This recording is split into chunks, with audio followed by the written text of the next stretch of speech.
all your photo, video, and voiceover needs, check out the fine folks at Blueberry Productions. They will take good care of you. If you don't believe me, you can see for yourself. Check out their work at blueberryproductions.tv, the Facebook page, Blueberry Productions, also a Vimeo page, a YouTube page, and it's Blueberry, BLUBERRY, Prod on Twitter. Check them out today. Blueberry Productions, great people, great work, great service. Hey there, your yard took a real beating this summer. Luckily, Scott's Turf Builder Winter Guard has your back. Just feed your grass with Scott's again this fall when the air is cool and the soil is warm. It's the perfect time to give your lawn a boost. If you do, Winter Guard will give your yard the nourishment it needs to help weak, thin grass recover and support root growth, giving you a greener, more resilient lawn both now and next spring. Guaranteed. Grab a bag of Scott's Turf Builder Winter Guard today. You'll be back to barbecuing in no time. This is a Scott's Yard. Hey parents, we all try to be extra careful with our children in the car, but then we get an important call or text. Remember, our children are watching. Make every drive a good example. Be in the zone. Turn off your phone. Visit childrenshospital.vanderbilt.org/BITZ to learn more about our teen driver safety program. Brought to you by Monroe Carroll Jr. Children's Hospital at Vanderbilt, the Ford Motor Company Fund, and the Allstate Foundation.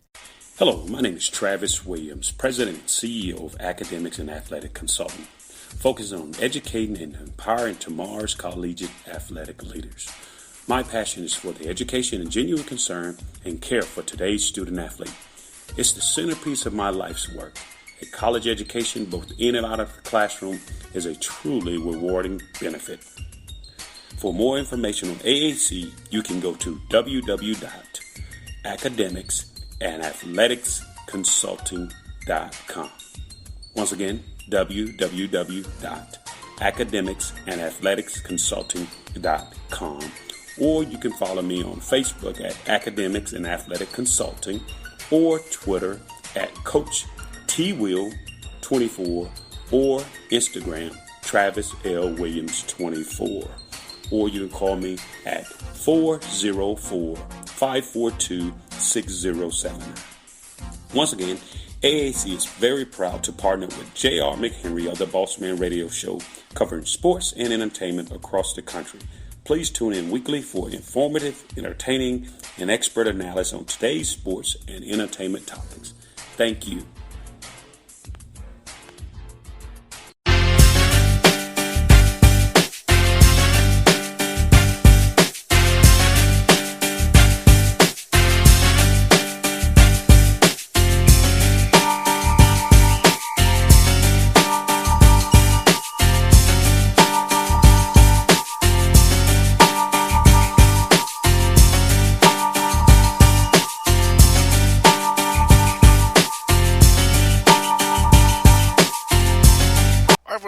The Bossman Show here with David Shaw, coach of the Stanford Cardinal, out of the Pac-12 Conference, here with me on the Bossman Show. Coach Shaw, honored to have you on the show. How are you doing now?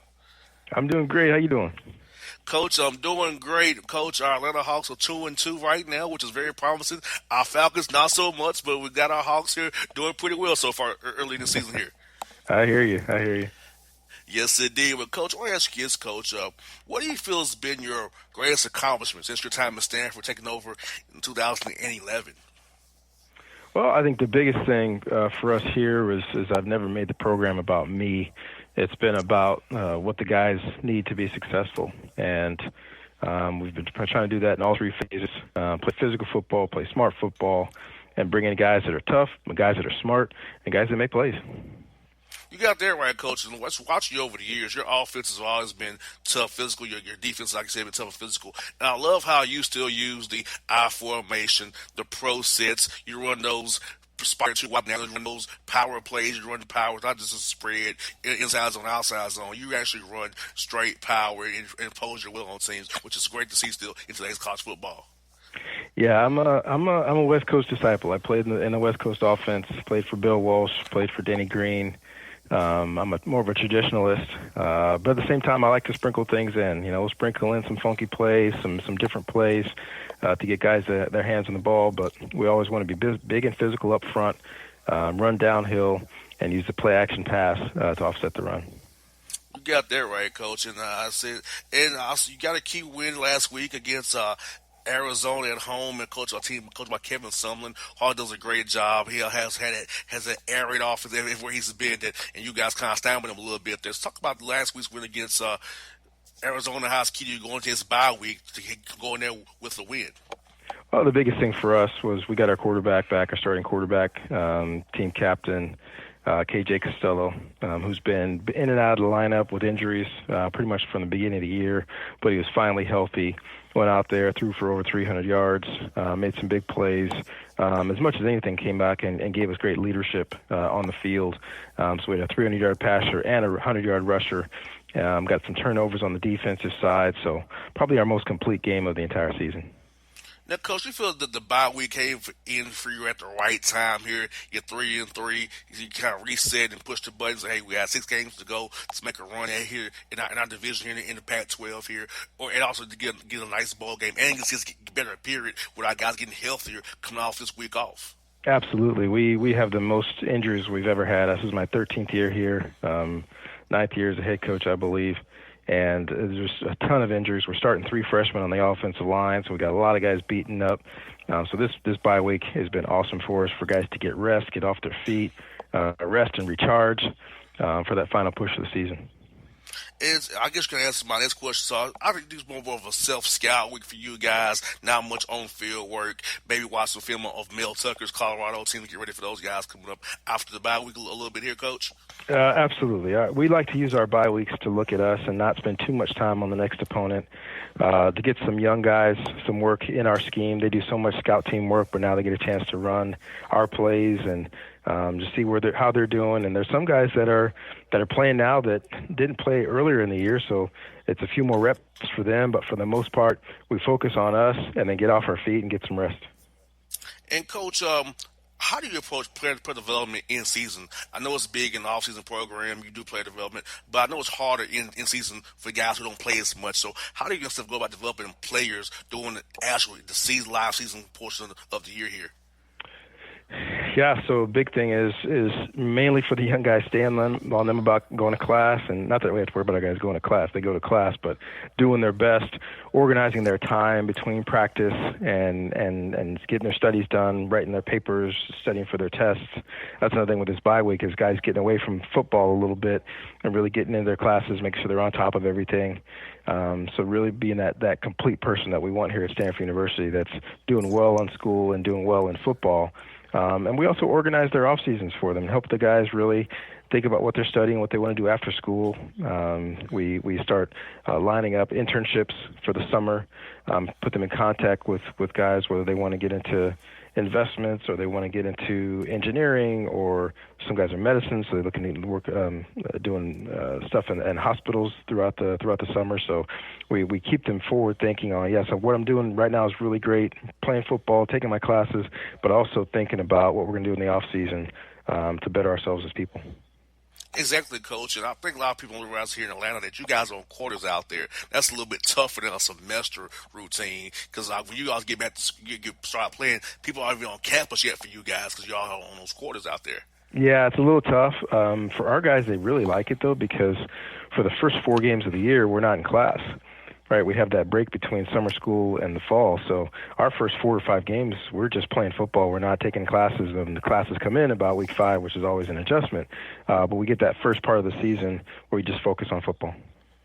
Yes, indeed. Now, Coach, for our listeners here in Atlanta who may not know about your team the way I do, can you point out some key guys they should watch for when they watch your team play against Mel Tucker in Colorado after the bye here? Well, the key, like for anybody, is our quarterback, KJ Costello. When it came into the season, really coming off the second best year in the history of our school. So he's thrown for a lot of yards over his career here. He's got a strong arm. He's very energetic. So he's our focal point. Cameron Scarlett's having the best year of his career as a running back, on pace for over 1,000 yards. I think we've got maybe one of the best tight ends in America, and Colby Parkinson, 6'7", 240 pounds, big and fast and athletic, and a bunch of receivers that can make plays. So on the offensive side, we've got some guys that can do some really cool things. 2 young freshman running backs in Austin Jones and Nathaniel Pete that are explosive guys that we'll find a way to get the ball to. And on the defensive side, we'll have one of the top corners in America, Bossman. I think he's in the top 6, I think, in the league, the top 6 in America in passes defense and interceptions. So he's another guy to keep your eye on. Yes, indeed. And, Coach, I like to bring Coach like yourself on the show because I want to expose our young men here in Georgia to something beyond Georgia. And I feel like Stanford offers you the full experience, you kind of mentioned earlier, of being a full student athlete, getting to enjoy the campus life, play football, opportunities to have a career after football as well. So how do you go about that when you go into someone's home who may not be familiar with Stanford the way I would, or just trying to get to a young man that's maybe from like Georgia or Kentucky, Tennessee, who are only seeing the schools in that area? How do you sell them on the West Coast coming to Stanford and being a Cardinal and representing the Cardinal very, very well, the way you and Andrew Luck has done in the past out there? Absolutely. We talk a lot about playing football, but then also coming to a place where you're surrounded by excellence. You're surrounded by people that are great at what they do. And whatever subject you go into academically, Stanford's going to be one of the best in the world at what we do. So being around people that are really smart, but people that care about you and your future, and that preparation for life after football, whether that ends after your football career or you get a couple years in the NFL or whatever, at some point you get back into life. And being at a place like this, I'm a Stanford alum, and I've got a former teammate who's running for president. I've got a former teammate that's a GM of the 49ers. Those are the kind of people that you end up going to school with, and those are your contemporaries. It's one thing to say that you've got a lot of friends, but I can sit here and say I got a lot of friends that I went to school with, that I played football with at Stanford, that are doing really cool things outside of just being an ex-athlete. So to widen their gaze beyond college and say I want to go to a place that's not just going to be a fun place to go to school, but it's also going to help me be successful after college. Coach, you mentioned Dennis Green and Bill Walsh. Can you just talk a little bit about what those guys meant to you personally and professionally in your career as you coached in the NFL for a while and as you came back here and become head coach of Stanford here since 2011? Yeah, so Denny Green, I give a lot of credit to starting even what we're doing right now. Coach Harbaugh was here before me, who did a great job turning this program around, but Denny Green laid the foundation. We were always big on the offensive line. We were always physical. We ran the ball. But we're also really attacking on the defensive side. Played a 34 attacking style defense. Guys like John Lynch were big hitters for us on that defense. So really, really exciting. Bob Whitfield, who ended up playing for the Falcons for years, was on the offensive line for us. So the idea of what Denny brought in, which was we weren't going to take a backseat to anybody. We're going to be big, physical, tough. And Bill Walsh came in later, my last couple of years, and really said, hey, we're going to be even more strategic as far as how we attack people on the offensive side. So really, hopefully, help us play at a higher level. So those were guys that really helped us get the motivation that we needed, the mentality that we needed, and at the same time, really great and strategically attacking the defense that we played against. And, Coach, you was around the Baltimore Ravens after they won that Super Bowl. What was it like to go against that defense in practice? Because I can only imagine those guys like Cyril Goose and Ray Lewis and those guys and Rod Woodson and how the competitive spirit they brought every day just on the practice field. Yeah, so I got there after that Super Bowl, but it was the same. Ray Lewis every single day, Peter Bower off the edge, Michael McCrary, Ed Hartwell. I think he went down there to play for the Falcons after he left us in Baltimore. I mean, those guys were it was insane. And what I even tell our guys to this day, that was a long time ago, but I tell those guys to this day, the great ones practice with great intensity because they don't know anything different. The great ones practice, and they're great every single day. They're not just great on game day. So that was their work ethic. So we couldn't move the ball in practice, let alone on the games. But we appreciated it because Ray, especially, he and Ed Reed, they set the bar really, really high because they wanted to be great. And if you want to be great, you can't surround yourself by people that aren't great. So he made everybody else. Those two guys made everybody else raise their game. Now, Coach, I love to watch the NFL Network during the draft time. You've done it for 8 straight years. Hopefully you do it for a 9th year. I know you get a kick out of evaluating this guy with Charles Davis, Mike Mayock before he left, and Rich Eisen. So talk about that experience when you go to join the NFL Network and that's evaluate guys some of you recruited, some of you played against during that time in college.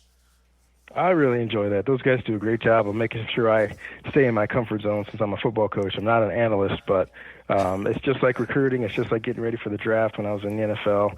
You're really just looking for those positive traits that would make you want to draft somebody. And what I like about the NFL Network, the way we do it is, for the most part, we're really positive. You know, hey, here's what these teams need. Oh, they draft this guy. Well, here's what he does well. Here's what I saw him do. And sometimes I can give some background about the recruiting process, or have him be one of my guys or somebody that we played against, and looking at those things that these young men are going to do on the next level. And I love being a part of that progress of these guys going to fulfill their dreams. Now, Coach, I was in Nashville for the draft. My mother is from Nashville. How was that Nashville experience? How was the smell of the barbecue up and down Broadway? Was that not a mad, crazy experience that you only live like once in a lifetime to have an experience that great in a city like Nashville? I don't know if I've never seen anything like that. I don't know if I'll ever see something like that again. To where we were on the stage, I turned around and looked at Broadway, and you couldn't see the street. I mean, it was packed. I mean, from one side to the other, wall to wall people.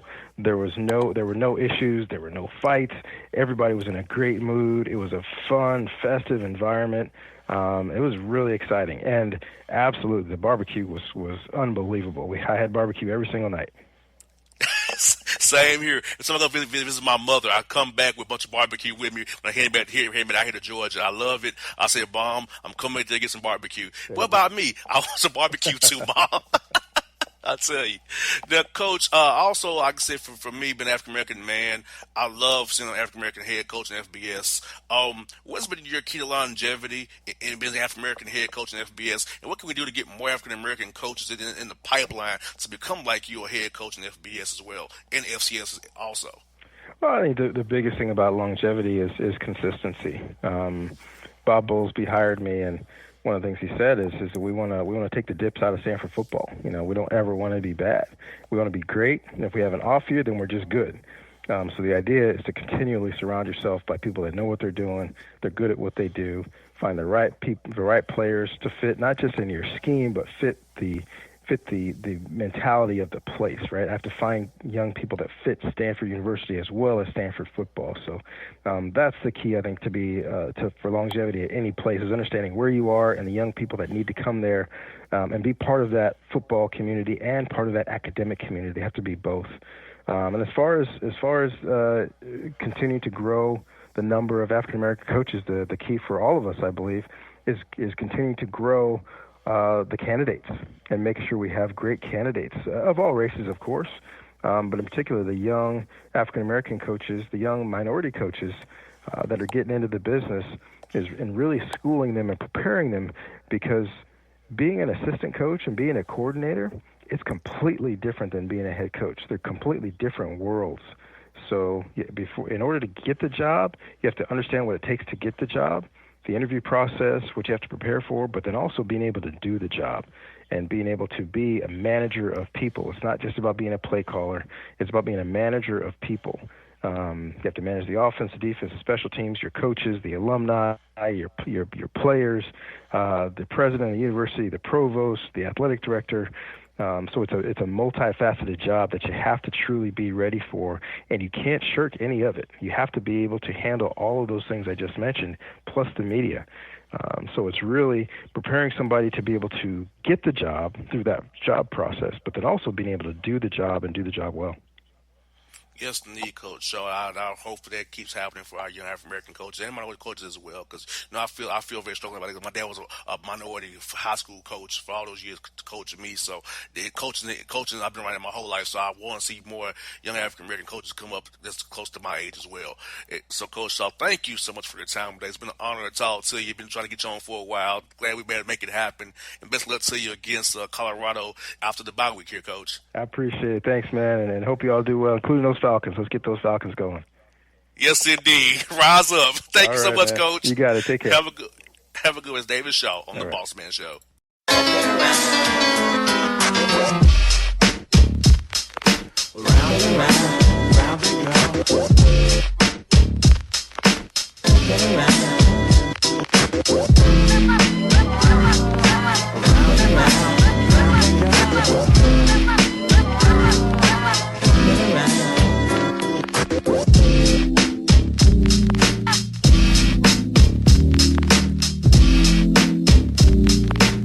hip-hop fans, I got a great album for you. The debut album from Family Grind ENT, True Speech and 313 Fresh. We're going to give you 2 discs, 33 songs of pure, genuine hip-hop. Albums available on iTunes, Amazon, Google Play, illstreetrex.com, and streaming live right now on Rhapsody, Beats Music, Spotify, Xbox Music, Slacker Radio, and SoundCloud. Check them out today. True Speech and 313 Fresh. Family Grind ENT. Believe in it. Get it. A gorgeous tan from Suntan City gives you an inner glow that relights the fire when you run into your first crush. Vicky, who was that? An old boyfriend. Lucky you just tanned at Suntan City. Lucky he's single. We're doing lunch tomorrow. Won't be single for long then.